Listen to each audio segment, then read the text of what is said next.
Coming up on Up at Noon, we get our first look at Han Solo action figures, we have a terrifying book about aliens, and Hasbro sent us the actual Infinity Gauntlet. All that and more right now on Up at Noon Live.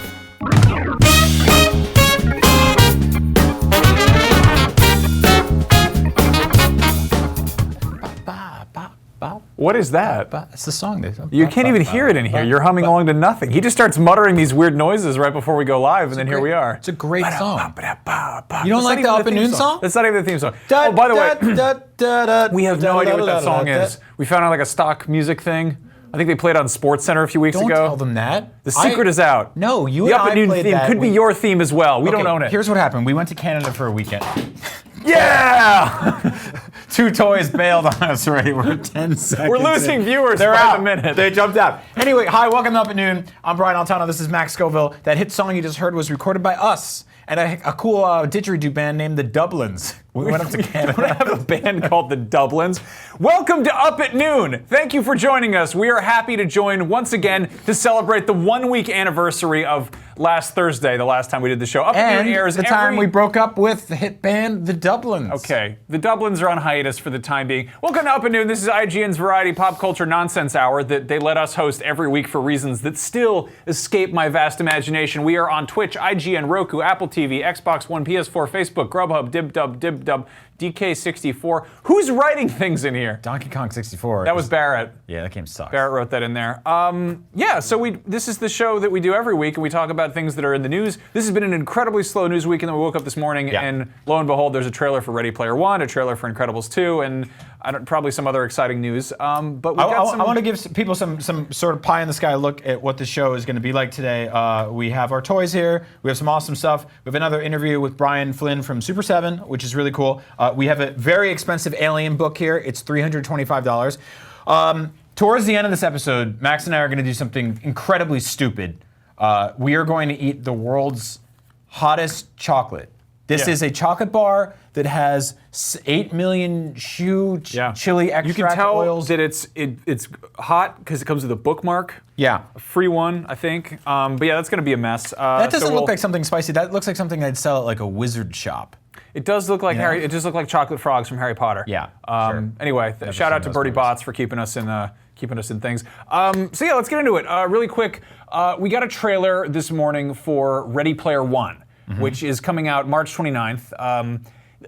So people told me a lot to read this book, and then I never did. And then by the time the movie has come out, I feel like the public opinion about what the book is sort of very vocally turned. And a lot of people still like it, obviously. Sure. But I've seen a lot of excerpts of it, and it's definitely enough that I'm like, I'm kind of cool on this.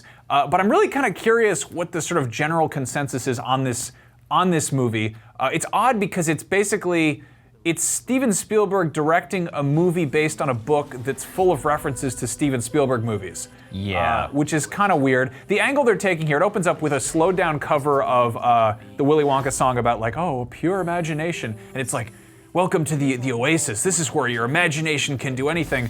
And then there's all these like licensed properties, and I'm like, well, that's not terrifically imaginative. Yeah, I mean, this movie is basically about what if real life sucked, but more of us went to go to PlayStation Home. Yeah. You know? So basically, there's this VR hub world where people go to, and they interact with like Elven, CG, and 64 also, versions. For this to be rated PG-13 and not just rampantly adults only is entirely disingenuous to how people would use the internet in the case of pure imagination being the options. So the cast is great. The special effects look pretty good for the most part. Yeah. I'm doing this thing with this movie which is odd. I'm not into it. I'm not against it. I'm completely ambivalent. I'm realizing more and more it's not for me. It seems like really expensive children's food. You know, like this looks like something that if I was 10, this would be my favorite thing in the world. I mean, this looks like Toy Story for teenagers, kind of. Yeah, I mean, when I see the T-Rex from Jurassic Park or I see King Kong, it just makes me want to watch those movies instead. I mean, it's weird to have the Jurassic Park chase scene in another Spielberg movie, and I mean, it's got the Iron Giant in there, which didn't Spielberg produce that or something? Yeah, I think there's 6 whole cutscenes. And there's Halo, which Spielberg was talking about making a movie of.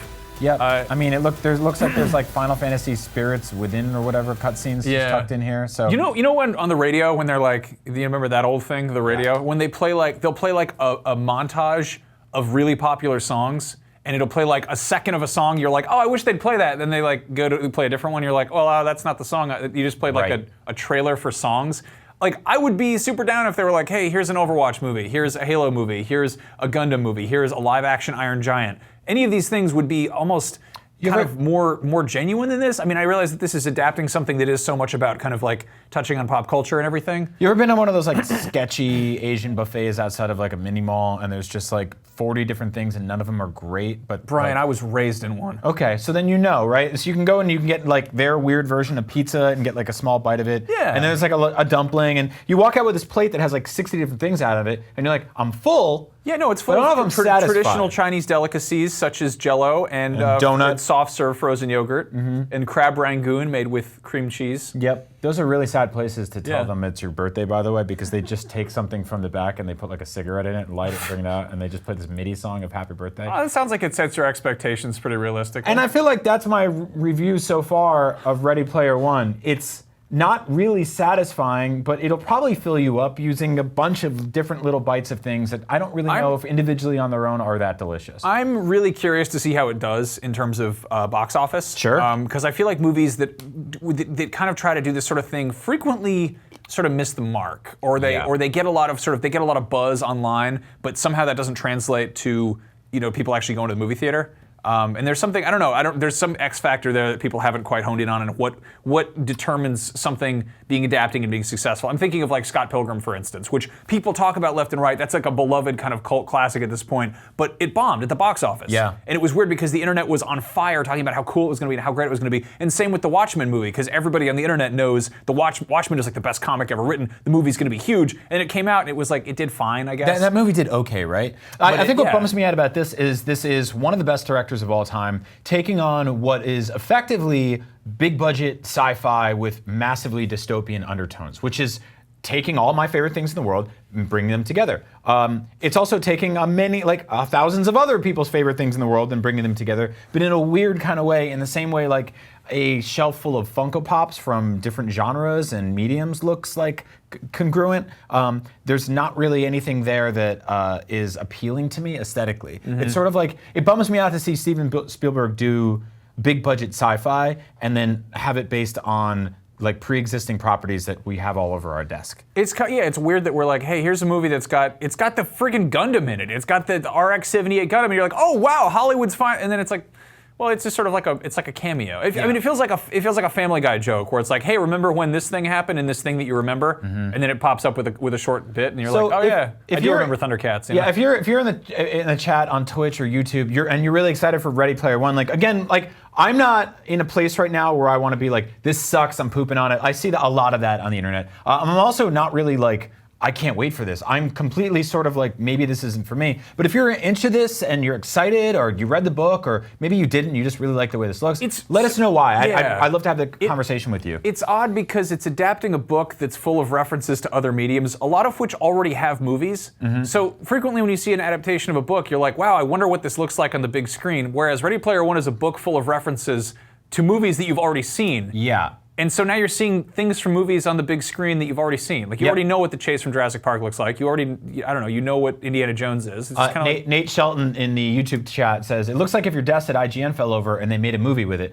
We've been making that joke for a while where people will come over to our desk and I'm like, hey, check out the Ready Player One trailer. Because it's just like, even this right here. I mean, Willy Wonka, we've got like Scooby-Doo, Black Panther, there's a Wampa. Willy Wampa is a movie I would watch. Willy Wonka. Alien, Iron Man, the Star Wars. So yeah, there's a little bit of everything in there. Yeah. I mean, I think I'm actually more interested in seeing like kind of a montage or an article of slideshow of all the references in this movie. Yeah, I'd be super down for that. Like, I actually don't care about the story at all. It's a movie where they put the Easter eggs there first, and it seems like the movie's kind of there secondary.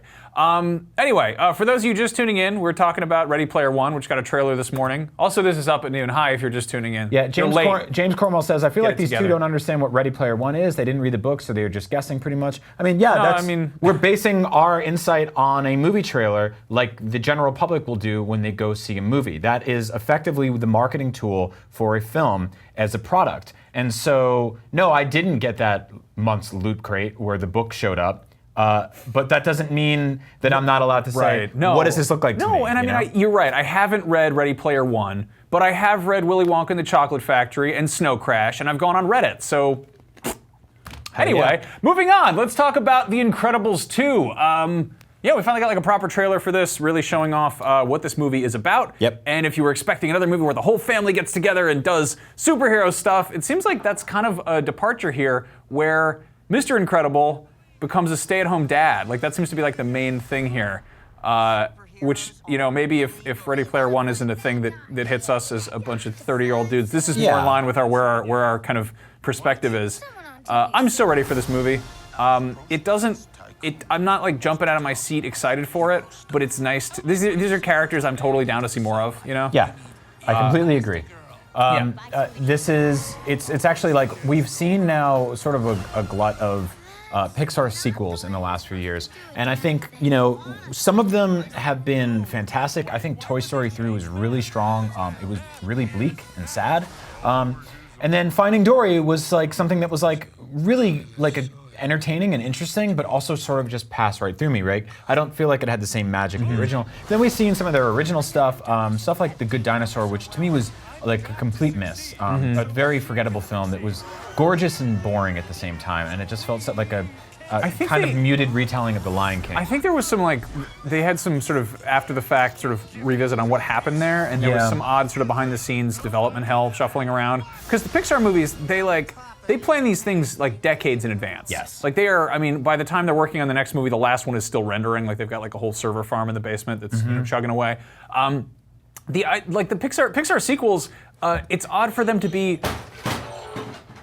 We'll get to that in a second. I just knocked over the Infinity Gauntlet. It's very loud. It happens a lot. I mean, is it done? Yeah. No, I remember like when Toy Story 2 came out, I think there was this, and this was a long time ago, and Toy Story 2 is obviously an incredible movie, but there's almost this sense of like disappointment, because Pixar was this studio that came out and they're like, hey, we're doing crazy new things you've never seen before, totally brand new, it's a new thing, and they come out with a sequel and you're like, oh, well you're just doing a familiar thing again. You're doing a thing that they already know, and that's great. It's more of Woody and Buzz and everything. And same with Cars, right? Which is a franchise I just completely tapped out of. I watched the original because it had the Pixar logo on it, and then they made like 3 or 4 more, and they went to space and stuff. And I was like, I'm good. I'm done. Yeah. I mean, I kind of think if they made like a Ratatouille 2, it would be immediately less interesting to me than the first Ratatouille was when it came out. And like, I don't want to see WALL-E 2. That sounds. It's just like some of the movies work as standalone movies, and some of them don't make sense. Totally agree. I think that's like what's interesting about the original Incredibles is that it is by all means an action movie, and it's a CG action movie, and a lot of those historically haven't aged well, and The Incredibles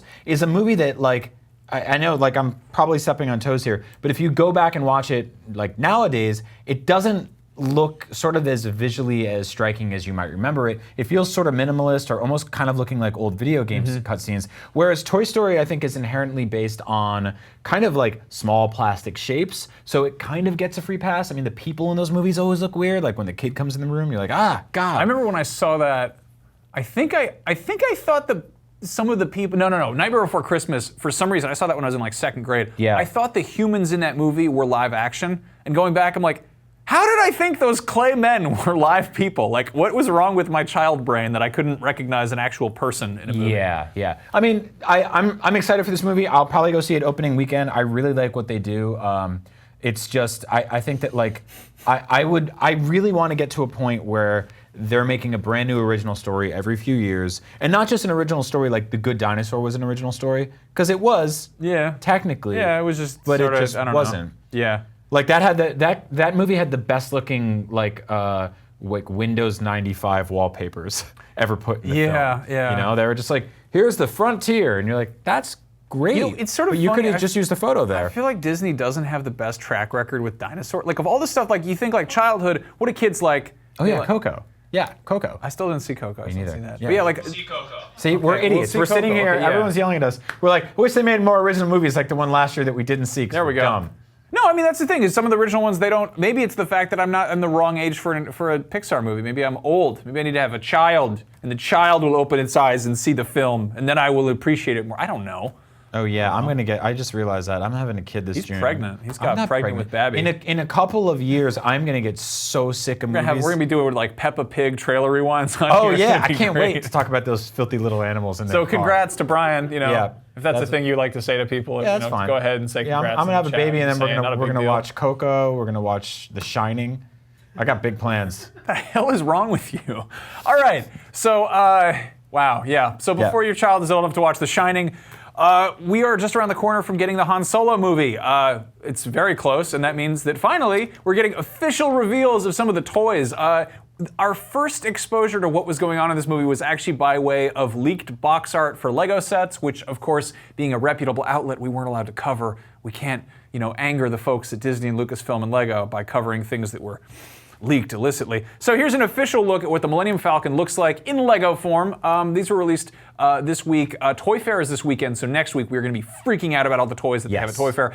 In the meantime, here's some kind of nice teases in advance. Now, if you know what the Millennium Falcon looks like, which if you've been watching the show, you should. It's on my desk right here, and it's also a very iconic thing. This is a huge departure. It looks like a big, weird duckbill. Yeah. So I have the Force Awakens Lego Millennium Falcon set. Per Schneider here at IGN has the $800 one that's like 70,000 pieces or whatever, because it's just insane. This obviously is very different. My theories about this, and I want to do a sort of whole separate talk about this eventually. The big talk about this is, how does this ship get wrecked? How does it go from A, having this long angular nose, to having something that's a little more short and fat and narrow, to B, how do the insides and outsides turn this murky gray beige, right? This is a brand new car here. You're like, they're gonna park that in the mud puddle, is your theory. Yeah, my theory is that, so Mimbam is one of the planets they go to. It's part of the extended universe. It was actually the first book written after the original film A New Hope that kind of showed, here's where these characters could also go. Splinter of the Mind's Eye, which was originally, that was actually what Lucas had as a backup plan if Star Wars never got a proper sequel. It was the book that they put out by Alan Dean Foster. So Mimbam is a murky swamp planet full of scum and villainy. It's got terrible lightning storms. Yeah, I'm super excited for all that. My guess is that either during the Kessel Run, which they've alluded to definitely happening. It's actually the official name of this Lego set is Kessel Run Millennium Falcon. So if that's a spoiler, don't look at packaging because it spoils it for you. So. And so I think that at some point in this movie, you're going to see this ship get wrecked or submerged and just get filthy. We, at other points, I think during this segment, we're going to see another Millennium Falcon, I believe, right? Did you grab that one? We can do that right now. Take a look. Yeah, so this one... Let's get us out of here. There's a kid down there who's losing his mind at this toy. Get us out of here. Look at this. Watch this. Move us. Okay, well, hold on. Any day now, you're covering the child. Tickling. Really, just get us out of the way. He's like, yeah! Look at his joy. Now, really important to note here, see those orange kind of glowing orb nodes in the front of this thing? It looks like they fly off from heat, or they shoot off, or something like that. There's so many toys that have that, though. Of course, but specifically, by removing those lids, you can see the undershell of what is the Millennium Falcon that we actually know and love in modern-day Star Wars. So, I don't know if that's just a goof that they threw in there, or a little Easter egg nod, but at some point, I think you're going to see this thing get torn up on the roof and start to resemble the actual ship that we know. I think it's going to drive straight into something and just get like kind of dented down the middle. Yeah. This movie effectively is the story of Han Solo when he's young, but also I believe like the humbling of Han Solo or the defining of his character as a cocky guy. It seems like he's excited, he's opportunistic, and the world crushes that from him. Hey, so here's a question: the Kessel Run. Kessel is a planet where they mine for spice, which is effectively Star Wars cocaine. I'm not just being like, aloof about this. That's actually what it is. They've gone into that in great detail. It's also borrowed heavily from Frank Herbert's Dune books. Yep. Han Solo is a drug smuggler. Yeah. Are they really going to be like, he's a good old drug smuggler? Are they going to have him loading up just like cartons of space blow onto the Falcon for the Kessel Run? Or is the Kessel Run going to be like, it's Cannonball Run, it's a big race, it's going to be crazy? Are they going to kind of try to spin that to be a little bit more family friendly? Well, or are they going to be open about the fact that this dude is running drugs? I'll put it this way: what's more fun to you, like a Mario Kart level or like a GTA heist? I mean, do you want to see the Phantom Menace like pod race scene, or do you want to see some dude with 5 stars and cops chasing him? I think the Kessel Run if his car is full of cocaine like we're expecting, that's going to be pretty high stakes. If it's just like, I don't know, that two-headed dude's just like, and coming around the bend, it's #1 Han Solo. It's young Solo. Yeah, I don't want that. Ben Quadneros. I don't want that at all. I mean, no so- disrespect to those movies. I know you grew up with them, and they're really fun. I really like a lot about the prequels. But this is going in a different direction, and I hope the humor doesn't come from slapstick like that, and it comes more from the writing. So, Yeah. Lex is saying that the guys in the control room think it looks like the front comes off of the. right, yeah. So, yeah, the guys in our control room say it looks like the front comes off the ship. Actually, No, it doesn't. maybe. No, it doesn't. I don't know. Trust me, it does. Look at, like, they would show it happening. They always, like, look, they show a child just shaking it. Go down a little bit, enhance down to the child. Go to the child. Don't ever say enhance down to the child Don't ever fade again. us into the child. It looks like a ghost boy. Show us the entire child. Reveal the boy. You guys are not helping. Please show us the boy. Now zoom in on the boy. Stop Enhance. saying that. Stop saying enhance the boy. Show us the young man. You can't do that. You can't say enhance the boy. Enlarge the tween. Don't say enlarge the tween. There we go. There he is. Thank you. Look at how much fun he's having. He's just shaking it. He's like, just exactly. Stop doing They this. put is- blurs this is- on there. This is horrible. Like, if the front of You that can't- ship came off, they show all these exciting things. Pieces of it come off. Can we You talk could about put his luggage? toys in Look at there. Han Solo's luggage that Yeah, he it's has full of there. blow. Kind of zoom in on that. He's got drugs. Let's take a look at Han Solo's druggage. That's real good. I like that a lot. Apparently, you smuggle drugs in tubes in Star Wars. That's Okay, weird. so I guess they don't want to zoom on it. They only right. zoom in on the boy. Thanks, Forget it. guys. Next. Great help. What else we got? All right. Keep going. So in Keep addition going. to this, again, there's going to be a ton of stuff coming out of Toy Fair, which I'm thank you. Late to the party. look at that. So there's the drugs, and there's the drug. What are you doing? This is like You're just me and zooming in on Windows his- Movie Maker. Thanks. zooming in on his donk. I'm sorry. They're doing that. You guys want to wave at the camera? Do your thing. There they are. Yeah, There's that's all those that- rascals that's- back yeah. there. Thank you. Thank you, You know gentlemen. what that is? A list of people to fire.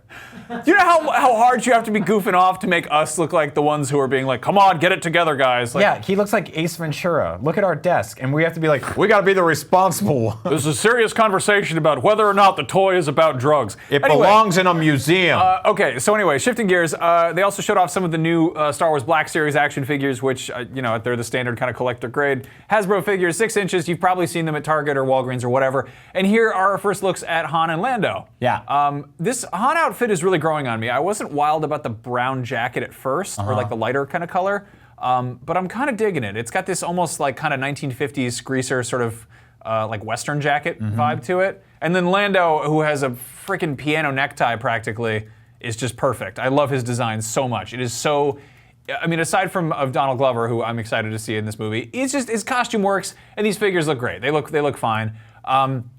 Also part of this wave, obviously we'll get a few more other ones. We get a look at Kira, who is, what's her face, Khaleesi's character. Her costume just looks like somebody you'd see at the mall. Like, she just looks like a normal person. Like, that's like, which is good. That means it's like a fashionable outfit, but it's also kind of like, all right, you've got a nice, also like apparently fur is really in there. Thanks, Brandon. Brandon's getting his own toy. What are you doing? You just look like you're making her uncomfortable. That's okay. Are you just kind of creep on her? I don't know. It looks like she's with that snowman Gundam there. And then here, this guy is called the Range Trooper, which I'm guessing is kind of like this hybrid. It looks like basically a mecha snow trooper. Like he's got like power boots here, which look like something out of Fallout or a Gundam. And then he's got this like fur-lined jacket. And I'm guessing these are the guys they're going to have tromping around on. Maybe on Mimban or on some other planet they have to screw around on. Yeah. This almost looks like Kanye West took over Fashion Week. You know, like there's a weird sort of like Parisian fashion show thing going on here, but with like robot heads and guns. I kind of dig it. I really like. So here's the thing. I really, really, really like this design. I'm also really tired of troopers in this scale. Because one of the whole appeals of smaller Star Wars figures is you can buy a ton of troopers. Also, apparently they're like the best-selling ones. People just like to have troops around there. Yeah, But the Stormtroopers were the best-selling give me- toys from the last 3 Give movies. me some aliens in this scale. Like if you're gonna have a weird character, just give me a weird alien, please. We have so many troopers in this scale. I don't. What are you? Now you got a smaller Thank one. you. There's You a got little a- one. you got a Is that the flying joke? Oh, thanks, guys. There it is. It's like Jarvis in Iron Man 1. It's just like a robot that doesn't listen to you, the studio crew. Anyway, Yeah, Han Solo figures. I'm excited about them. Plenty more coming with Toy Fair. Yeah. We're going to dive into those. I'm really excited for a lot of on these. that. Yeah. So yeah, on the subject of toys, Hasbro was cool enough to send over a Marvel Legends premium roleplay Infinity Gauntlet. We did an unboxing. Let's take a look at that, and when we come back, I want to make rude hand gestures using it because it's right here. Premium roleplay. Ooh.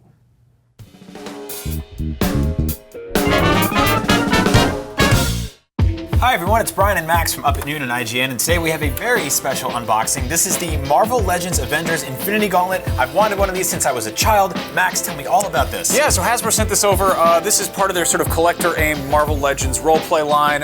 This is the Infinity Gauntlet. This is what's in the box. We're not going to do the unboxing. We're going to get the box out of there and play with the cool toy. This thing is $99.95. It is out spring 2018. You can get it at select retailers or HasbroToyShop.com. Enough about the details. Let's play with the cool toy. Now this is cool enough on its own because it's just a big, Infinity Gauntlet. Right. But here's the fun part. It's articulated and it lights up. So yeah, it's got a bunch of sound effects and stuff. It's got a lot. Sorry, it's hard to hear over the sound of the Infinity Gauntlet. It's got all those Infinity Stones that light up and everything. It's kind of cool because clearly this is drawing more from the comics. I think it's kind of in line with what it looks like in the MCU, but obviously Thanos doesn't have all those stones quite yet. Right. But I love this because it's kind of like an articulated version of those old Hulk hands we used to have back in the early 2000s. You can hold this down.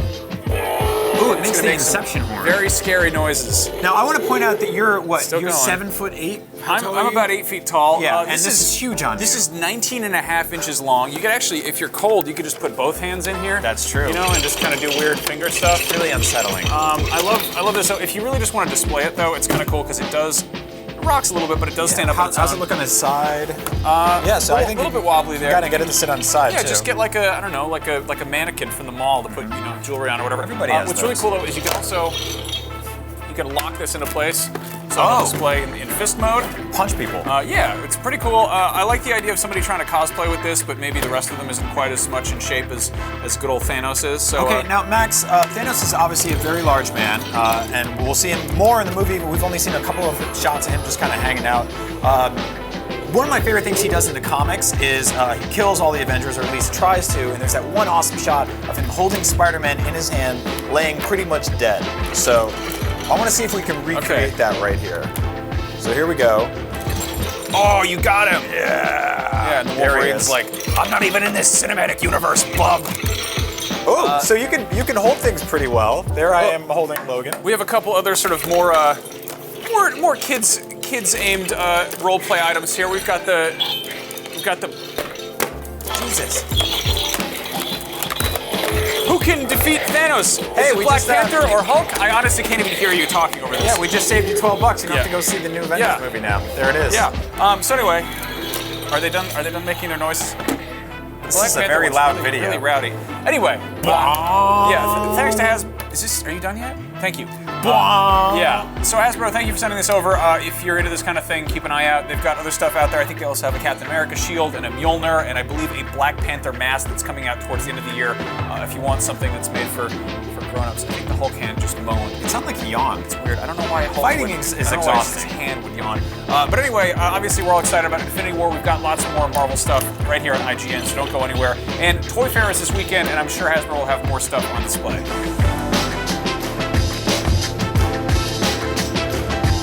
And we're All back. right, here we are, and here it is. Yeah.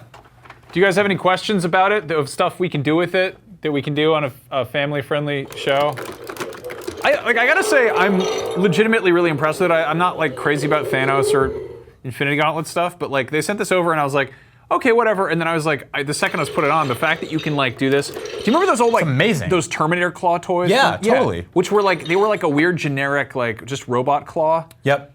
And they were like really fun. They were like fun to just run around your yard with and like, I don't know, like. Yeah, this thing is awesome. It's also the kind of thing that I think you can keep like in a case in your house or. Yeah, so it like locks too, so you can do that, which I think is neat. You can also, I don't know, you can turn that off. Hello. And then lock it down and you can do like. And so the way it works is it locked right now? Yeah, no, it's Yeah, it locked. is. And then you unlock it. There are little like circular hooks inside, and so you get your finger around each one, and you can kind of like they're like little loops, and you can do this. Like the fact that there's individual articulation per finger is really cool. It's just like it's a neat Lifting toy. stuff Yeah. is very hard. I'm gonna try to do that right here. I kind of want to play Edward 40 hands with it. That's not a great idea at all. Yeah, that's not working one bit. No, it's not working. But you can grab some stuff. There's that. There's that. Good God. There's that King of the Hill where like Dale gets like a falconer's glove, and he's like one of those like bird gloves, and he's like yeah, it keeps my beer cold. Good God, it just sounds like a villain. Shut up. Yeah, it sounds like I said in the video, it sounds like the Inception horn. But this thing's awesome. Oh, so they said rock devil horns. Oh, the Pope is here. Can you do devil horns? Yeah. Slayer. Nailed it. So, okay, yeah, there we go. So that's not the only ridiculously high quality, incredibly cool, very expensive thing we got sent this week. I really like Alien. Max really likes Alien, and we really like art books. And it's very rare that those two worlds coincide. It's even more rare that those two worlds coincide with a cover designed by a sort of figure toy manufacturer, hobbyist, called Sideshow Collectibles. There is a book. There is a book. There is a book. There is a book. An amazing book. It is $325. It weighs 12 pounds. This is it. This is like the Necronomicon of Xenomorph stuff. So this is the Weyland-Yutani report. It came in this awesome box. This is the book cover. It's like legit Yeah, you stunning. can see it's got. Look like, at that. teeth. Like, this there is are like sharp I mean fangs in it's there. like one of those Harry Potter textbooks. So if you look closely, it's actually the book is it's like a slipcover for the book. Yeah, the case for the book is actually like twice as thick as the book. I hurt my hand with this earlier. How much does this weigh? I think it's 12 pounds. It's enough to Yeah. break a finger, that's for sure. Yeah, so, I mean, this alone is just fantastic. Obviously, it's not going to fit on a regular bookshelf. You'll have to turn it sideways, maybe get it framed. I think this is just such a cool thing. Yeah. Like, look at that. Look at that. Yeah, I mean it's basically that weird a glisten. bookend in and of I itself. love it. You know what would be cool is put a little bottle opener in there. Pop open a that's an couple of entirely cold different ones. product. Yeah, I love a book that I can use to open beer. That's like my favorite part of reading. But the actual book itself is really cool. If you grew up reading those like Star Wars visual dictionaries, it's basically one of those, but for all of the Alien movies up until Covenant, I think. Yeah. So it's got it's got Alien, Alien Resurrection, and Aliens, and Alien. I forgot all of them. Alien 3. Cool thing about this book is, aside from just being gorgeous and being in a really cool case, there's, like, it's got all these like little inserts and they're like Yeah, plastic like and little paper props. and. So when you there's sort of think- medical reports to, or chest X-rays to people who had chest hatchers ripped When you open. think of Alien, I think everyone agrees the most iconic character in Alien is, of course, Paul Reiser. Yep. And this comes with the best part. It comes with his business card. It comes with Carter J. Burke's high-tech, futuristic, Yeah, and it's in plastic this little business card, plastic yeah. case. You want to tap that on the table? Yeah, you're like, Ripley, if you want to talk about, dying, give me a call. So yeah, it's got 20 inserts, it's 160 pages, it weighs 12 pounds, it's got art and narrative material from literally every movie in the Alien franchise, including Prometheus, leading up to Covenant. I believe this came out right before that movie did. It's also got a sticker you can put on your car or whatever, your guitar, your skateboard. This is from Inside Editions, our friends over there. This is pretty low stock. They didn't make a ton of these. Yeah, they do especially this also, one. worth noting, they do make a regular version of the book that doesn't include the 12-pound slipcover. So if you want to just get the book itself, it is out there. Totally, And I think it's like what, $70 or something? Yeah, it's much cheaper. It's a lot more sort of consumer ready. This for the real crazy Alien fans like us, that's an option. What's this here? Yeah, so I really like you just flip through. There's all these little treasures. Space Beast. Like, it's really cool. And yeah, like it sort of gives you diagrams and breakdowns of all the different things in the films. Hey, there's story beats in here that are not in the movies that sort of help connect the dots in a lot of those things too. So if you're really into the Alien narrative, that's there as well. I love. Oh god, Alien Resurrection is kind of a mess, but I love this ship so Dude, much. me too. I mean, like there's Look at a lot about that movie that I Baby. like. So Yeah. Also, just hearing Ron Perlman just get mad at Earth is kind of cool. Yep. That's like me on a bad day. yeah. Earth. So that's that. That is the $325 Weyland-Yutani Yep. Alien book. Again, that cover. Yeah. My God. Yeah, Like, and it is also, again, you can get a regular version of just the book if you don't have space on your shelf for this nightmarish It's thing. just the best. I just love it. Yeah. All right. Oh yeah, there's also a vet report on Jonesy the cat Yeah. in there, in case you're wondering If you want to how pretend how that you have a dude's cat, doing. yeah.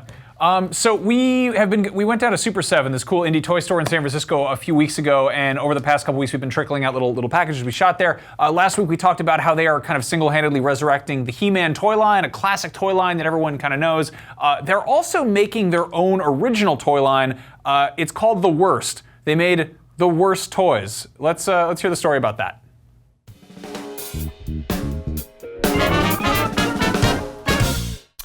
Hey there, it's Brian and Max from IGN and Up at Noon, and today we're with Brian Flynn, a toy designer and creator of Super 7, a toy store, and a bunch of other things. I wanted to talk to you about what it's like to design toys. We all bought them, we've been buying them our entire lives, but you're like, I want to make them. So how does that come together? Messy. Not by pure happenstance and accident. Obviously when we started, I had no idea how to make toys either. I just started doing it. And you start, like most people, you start customizing other ones, then kit bashing them a little bit. Right. And eventually that turned into opportunities to make our own toys because this was 20 years ago kind of thing.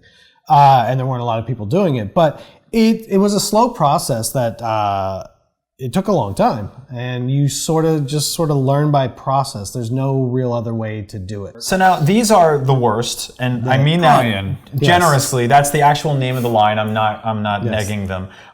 Tell us about the worst. These sort of figures, these characters that you guys kind of created out of nowhere. Yeah, and so the idea was basically we started to want to make our own figures. We were making lots of figures for everybody else. And we were just sitting around one day and we're like, well, what would happen if we made our own figures? And as we started talking about it, we're like, well, we wouldn't make the good guys. The bad guys are always the coolest characters in any line. So let's just make a line of nothing but bad guys. You made like the Oops All Berries of toys. Exactly. So we just went out there and just like, okay, what are the villains we want to make? What's the toy I want to buy? And to be quite fair, we were figuring that there would be a group of people that were really into it, that were just like, I like buying action figures, and I'm willing to buy that because it's cool. But we didn't really think it was going to be one of those things where other people were like, no, those worst guys, what's that from? I need that. Oh, right. Bring me your worst toys. So did you start to sort of cultivate a narrative behind them? Because I mean, like when you have, 6 bad guys, who do they beat up? Like there's no good guys. There's no one to come in and kill these guys. No, they are just the worst, and that's it. They're the worst toys ever. And we just sort of put it together and started putting it out there, and people really reacted to it, which was great for us and just very surprising because we weren't expecting that level of response. We were just expecting it to be just a few diehard guys, and instead, I think because the idea is simple enough and the name is simple enough, when you see the illustrations and the figures, people they know what it is. They know that that's not a hero. That's not a good guy. That guy. And you've spun them off into little muscle guys too, so you can really bash them around. Yeah. I mean, what are we going to see next? Are we going to see like micro play sets? Are you going to do a clothing line? Well, the worst fashion dolls? Like we're not making the worst clothes yet. There's wave 2 of Worst is coming out. We should have that in time for San Diego. More awful, mean men. Not only men. There's some ladies this time. So wave 2 of the Worst is coming out in San Diego, and then we're talking to people about maybe something that might be animated. Oh wow! Like a cartoon of sorts? Crazy. A flip book? Wow. Yeah, exactly. We'll start small. Flip book. Is there any plan to bring a hero along to just really show these guys that they should stop being so awful? Not yet. No, because that guy's going to be the lamest figure in the whole line anyway. So let's not make the hero. I like the idea of all these bad guys coming together and sitting down in like this big, circular table, this big oval office, and they're just having a conversation with each other. But they're unchecked. There's no one coming in to stop them. There's no one getting in their way. They're robbing all the banks. And at some point, these guys, who else are you going to talk to about like how do you deal with an insurrection? How do you deal with slaves that won't do what you're supposed to do? How are you supposed to deal with taxes? How do you write off all this stuff? Yeah, because they all have amazingly large budgets. Yeah, they're that's an ornate outfit. Mm-hmm. I love that just on an aesthetic level, these are just such unbridledly like imaginative characters. It looks like kids' drawings turned into toys. And so when designing them, how do you sort of say like, well, this guy gets a cape, this guy gets an accessory, he gets a gun, he gets a skull on a stick? Well, obviously, when we start sketching out, and at that point, you have 439 ideas. You're like, oh, what if he was a sandwich and he had a bite taken? You just go through everything, and then usually we sort of come back and really we tried to pare it down to like, what are the archetypes? What are the ideas that we're talking about in this thing? It's like, okay, so Bachelor is sort of a play off the classic vampire Dracula guy, but it's like, okay, but he's got a bat for a head. Yeah, and a nice suit got his on. cane. Yeah, he's dressed, Dracula always is sort of impeccably dressed. But it's just like, oh, I've never actually seen the Dracula that plays up the vampire bat portion of him. So you go through your designs, you pick the best of the worst. We take the worst of the worst. You lose the sandwich, even though I do think that's a great idea. Like, it's kind of horrifying to have a 6-foot-tall bat walking around with like a tuna sandwich or something, especially half-eaten, pickles hanging out. Just nasty. And then from there, how do they go into sort of prototype and then a kind of final design? And you guys design the card backs and everything. Yeah. So what we'll do in that is I'll draw a turnaround, so front, back, and side of everything. I'll sort of draw out where I want articulation, how I want that handled, and then I'll hand it to a sculptor. In this case, the sculptor that we use for this is actually a retired Kenner sculptor from the 80s who worked on Star Wars. Oh, wow. He is in his 80s at this point, and he does not like to have his name in public because then everybody calls him and goes, you have any prototypes left at your house? He's like, I know the game, dude. Click. Can you make me a 6-foot bat with a sandwich? Yeah, so anyways, for him, it's funny because he thinks this is just kind of funny to sculpt in this style, and literally he knocks them out. He's just like, boop, boop, boop, boop, boop, there you go.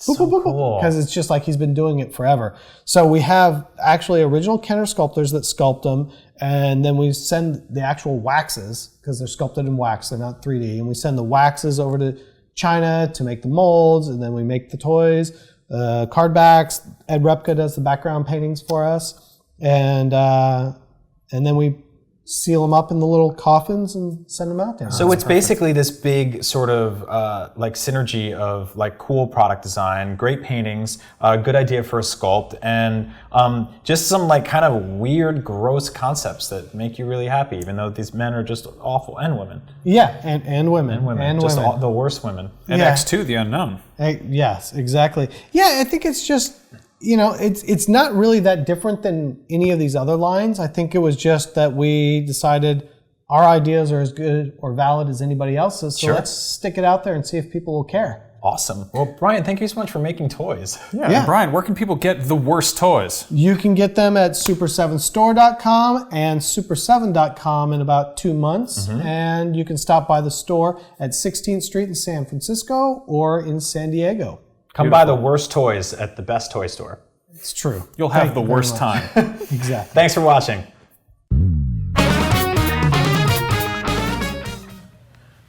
And we're back. I love that store. I actually have one of these guys right here. This is, I forget what these guys are called. They did a whole line of them that were in glow-in-the-dark form, and he's just a glow-in-the-dark evil knight. I think he's called the Black Knight. Yeah. Like they've just got the silliest names. I really like the Bachelor guy. He's just So that's like a that's bat. him right here, as you can see. Yeah. So like we were saying before, they are obviously inspired by Star Wars toys. This guy has sort of a Yoda head on just a large, weird preacher's body, but they've got the original, like kind of plasticky. It's a vinyl cape. The vinyl cape. It's funny though because they'll change the colors for them, or they'll do like a glow-in-the-dark wave, or they'll do like a wave that's sort of inspired by old Kenner Star Wars colorways. They'll do one that's black and white. They'll do crazy neon ones. They have a version of him that is like a San Francisco Giants colors, and the inside of his cape is orange and the outside's black, and it's funny how just changing the colors of something can entirely like redefine it. Yeah, so you can buy these online, you can get them in the Super 7 store. Please go to their website and check this out. I think these are really cool because you can tell people that they're like toys you had as a kid, and you can be like, don't you remember that show? And people will be like, you don't remember the worst? The worst are the great. Yeah. I mean, I like that they're not based on anything. I miss that kind of thing where you can just make up your own thing and it doesn't have, like, you don't have to be told what it is. Like, I grew up playing with Lego sets that didn't have any lore or backstory. Like, they'd be like, oh, it's the it's the Redbeard Runner. You're like, what is that? You're like, that's a pirate ship. Yeah. Who's Redbeard? He's that one. You're like, what's his story? I don't know. Make it up. Build your own Lego set. Play with it. Yeah, Make up it's a really story. cool. And I think they talked about how they are in talks to maybe turn these into like an animated thing or something like that. So down if they make something that's basically just Venture Brothers with all Also, villains. you don't know if you can see it, but he's got a little Godfather ring on his hand, sort of like this like kiss the ring thing. It's like really. Didn't Dracula have a big ring? Yeah, Isn't that his deal too? Yeah, it's really odd. See that? Look at that. How Snoke weird had is a that? big ring. Anyway, we talk a lot about movie reviews on the show.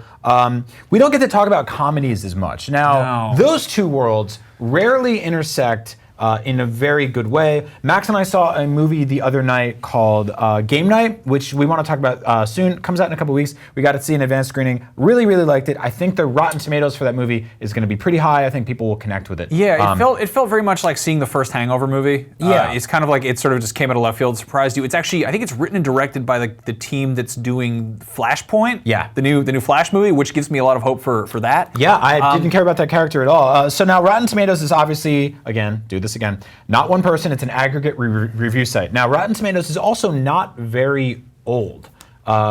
When we were growing up in the 80s and 90s, we got a lot of comedies, great comedies, stupid comedies, and before then, it's kind of like video games and stuff growing up, we didn't get to see reviews for them, so we didn't really know if what we were watching was critically positive or negative. You'd maybe check like the reviews in like your local paper and then like in like a larger paper. Like you Right. maybe get 2 or 3 reviews to kind of choose from. And even then you'd be like, well, I'll go see it anyway. Yeah, so Max and I geek out a lot about old comedies that we really liked when we were growing up. And I'm talking about stuff that's like not necessarily like 60s, 70s, but like sort of 80s, 90s, 2000s, you know. Yeah. The thing about comedies, though, is that humor is totally subjective. Yes. And that's one thing. And also, a comedy can be successfully funny within a movie that's horribly made. If Yes. the plot doesn't go anywhere, if the acting is bad, it can still survive as a funny movie. Right. And I mean, it can be like the most kind of unoriginal premise, but with performances that make you laugh, if you're into that type of comedy, which again is subjective. For example, like Adam Sandler, right? Yeah. That's a guy right there. He is like impossibly thorough with his ability to make a new movie almost every year or two, right? Just nonstop. He made a deal with Netflix for like 6 movies. Some of them autoplay on your TV. What is the best Adam Sandler movie? Billy Madison. Billy Madison. What does Billy Madison have on Rotten Tomatoes? 46%. So his best movie, undoubtedly. I mean, maybe you can come at me with some Happy Gilmore. Once you start talking Mr. Deeds and, you know, Mr. Daddy or whatever, Mr. Big Daddy, then I get out of the conversation. But Billy Madison is undoubtedly Adam Sandler's best movie, and on Rotten Tomatoes, it's 46%. Keep in mind, Rotten Tomatoes didn't really exist back then, but that's a damn good movie. It's an incredibly funny, incredibly quotable, damn near perfect movie. The story is stupid, but it's a comedy. Yeah, and it's that's just okay. a knockoff of Back to School. But it's So, like, yeah. Let's talk about 7 classic comedy movies. And by classic, I mean stuff that Max and I really think is funny. It's more the things that we enjoy ourselves. That reviewers just completely and totally hated. Max, let's start with yours. One of your favorite comedies of all time. You talk about this movie all the time. I love this movie. I have a hard time even looking at this movie, but I do think it's funny. I think you got to give it another shot. The Stupids. Yes, This The is Stupids. a terrible film. This is a very bad movie that has surprisingly good art direction and is very funny in a very weird way. I've had an experience with this film. This is a movie about a family of very dumb people who take things literally. And that's really the premise of the film. It's got Tom Arnold, and it's got Christopher Lee. This is at 20% on Rotten Tomatoes. It's amazing because you watch the beginning of this movie, and I've shown this to multiple groups of friends. I was like, you got to watch this movie. Well, obviously it's stupid, but you got to watch this movie, give it a shot. And about 10 minutes in, all of my friends will look at me and be like angry at me that I'm making them watch this film, and I'm like, hang in there, keep going, Right. because it goes from like regular stupid to like surreal postmodernist stupid. It gets incredibly, bizarrely, obtusely, insanely just unusually stupid. And it's got Alfalfa from the Little Rascals Exactly, movie. yeah. Also, shout out to this movie. The poster literally just said in giant letters, Tom Arnold is stupid. Yeah. So, like, I kind of love it on This that is basis. one of those, it does that thing where it sort of treads into live action Looney Tunes cartoon sort of territory. This movie has an abysmal 20% on Rotten Tomatoes. Critics destroyed it. It's not a good movie, No. but it's still funny. Right. And so now I know we do this all the time in the show where we're like, critics hated Batman vs. Superman. We didn't like it either. It's a bad movie, blah, blah, blah. Comedy, again, very, very, very subjective. Not a good movie, but a funny movie. Coming up next, Basketball. Basketball by Trey Parker and Matt Stone from South Park. Sort of, yeah. Has a 42% on Rotten Tomatoes. This is a movie about two, I believe, stoned idiots who invent their own sport, which is like this weird connection of basketball and baseball, and it is one of the stupidest premises for a movie. It is the closest we've gotten to a sort of live-action South Park movie for a very long time. I mean, they totally struck where the iron was hot. When South Park was at its peak popularity, I think the movie of South Park was still in the works at that point. They were like, we gotta make a movie with these guys. They're so hot right now. And it was like, from the guys who brought you South Park, but like they didn't write it and they didn't direct it. They just are in it. Super funny movie. There's one part where you can tell that they were like, dude, can you do the Cartman voice, please? We can use it in trailers and more people will go see it. Yeah. And we're like, okay, fine. And there's the most ham-fisted, like shoehorned in, like Cartman voice moment, which is just, but otherwise it's a very stupid movie that has nothing to do with South Park. It doesn't even really have a similar tone. Yeah. So once again, critically not planned. I really like it. I think it's really funny. Okay, this one. Bear with me here. Oh boy. Before Chris Farley died, he had worked on a film called Almost Heroes, which I found out my producer, Dan Parkhurst, really loves as well. Almost Heroes is basically the telling of the Lewis and Clark story about their trip across America. It's got Eugene Levy, it's got the dude from Friends, and they basically go on a boat with a ragtag group of just disgusting characters. Directed by Michael Moore. What? Wait, the documentary? It's directed by, okay. I did not know that. All right. Okay, and so basically they are trying to travel across, they're trying to discover California, effectively, right?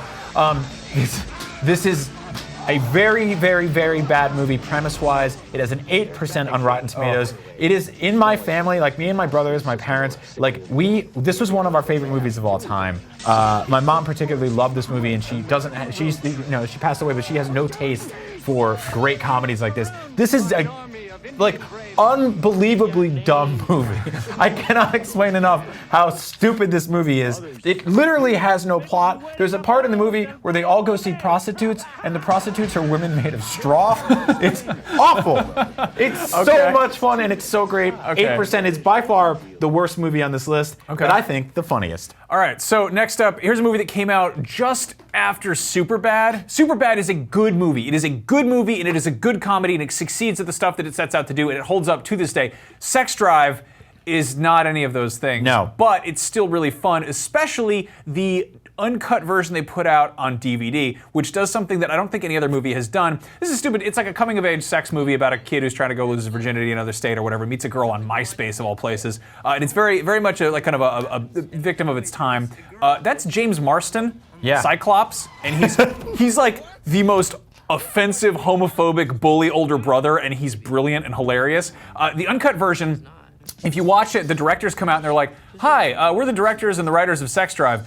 We're tired of DVDs being like, this is the uncut, unrated version. And you watch it and there's like half a second more of like a boob or like a swear word. So they went through the film and they digitally added extra nudity and fart sound effects, and then they edited in outtakes. So there's scenes where the scene is entirely normal and then the entire cast and crew will break. And they're just bloopers in the middle of the movie, and it's absolutely not a good way to watch a movie, but it's still incredibly funny. Holy crap. Yeah, it's weird. There's a scene where Clark Duke is, he's running through a cornfield naked, and it shows him, in the regular version, it shows him from the chest up, and he's a chubby white man, and he's running through the field, and in the middle of this uncut version, it cuts to a large, very muscular black man's penis in this film. So, why? Just because they added extra nudity, even if it doesn't make sense. Also, Seth Green's in it as an Amish guy. I gotta see. That sounds awesome. It's total sleeper, bad dumb comedy. Coming up next, a movie I saw in theaters that I to this day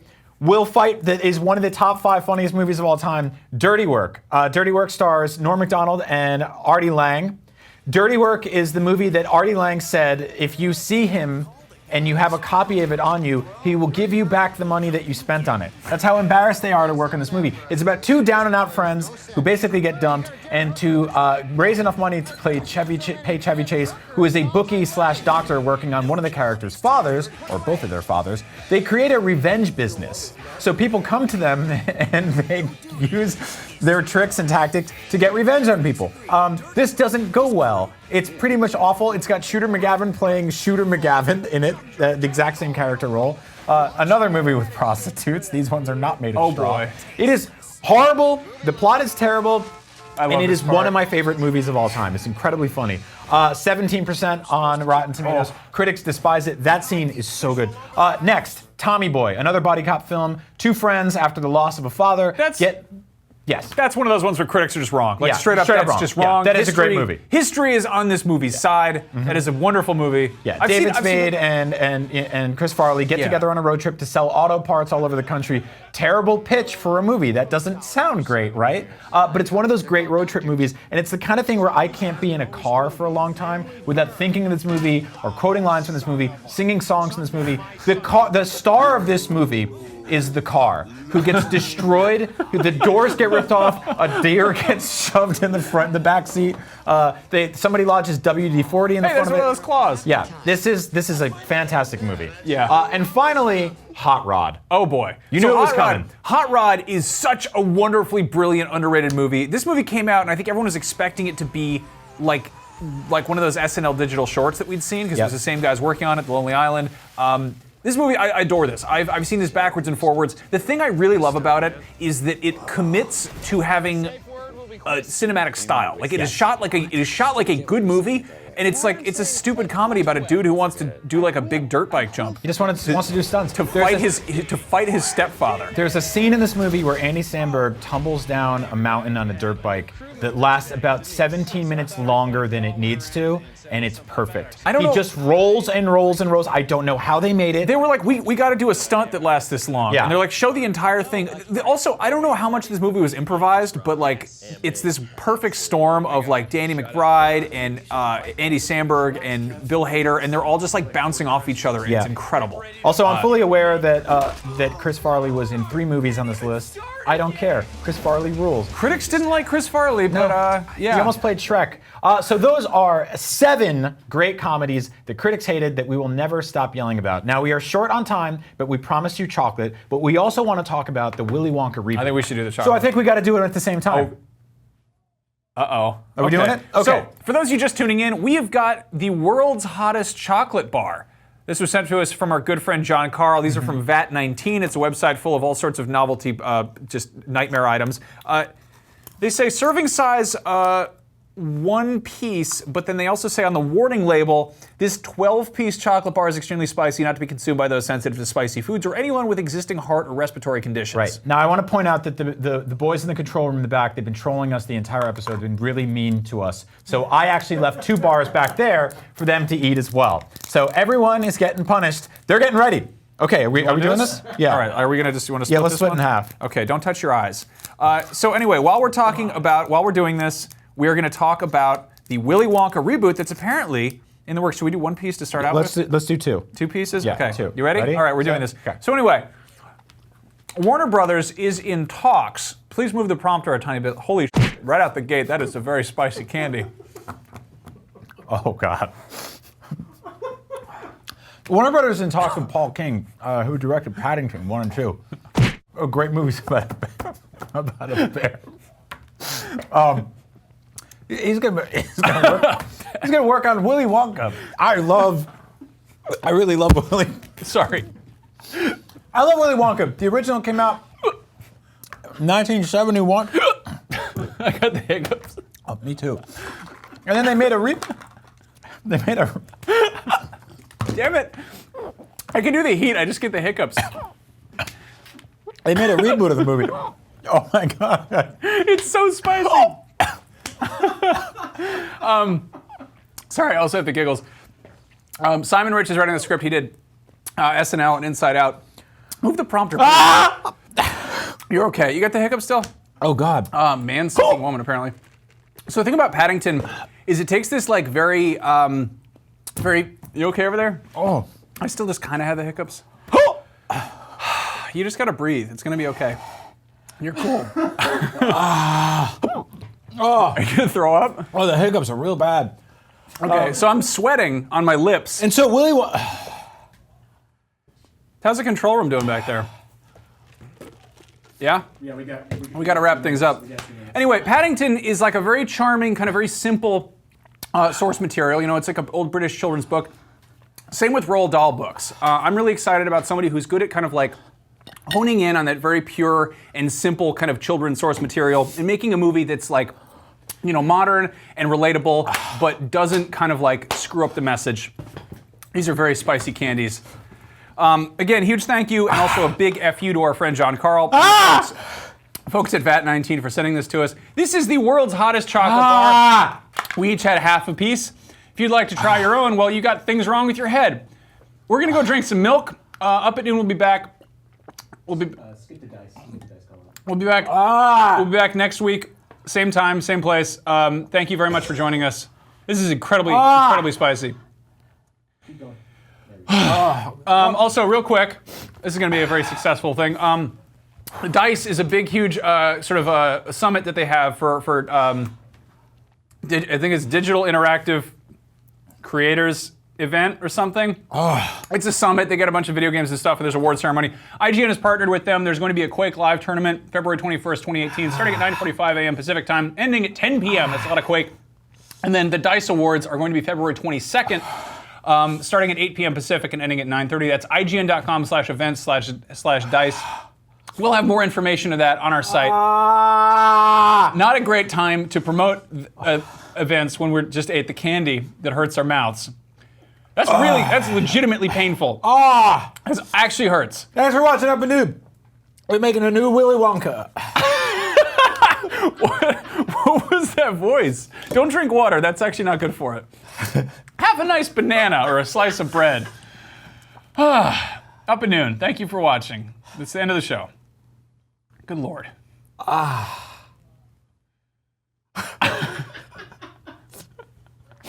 a great day. Chocolate.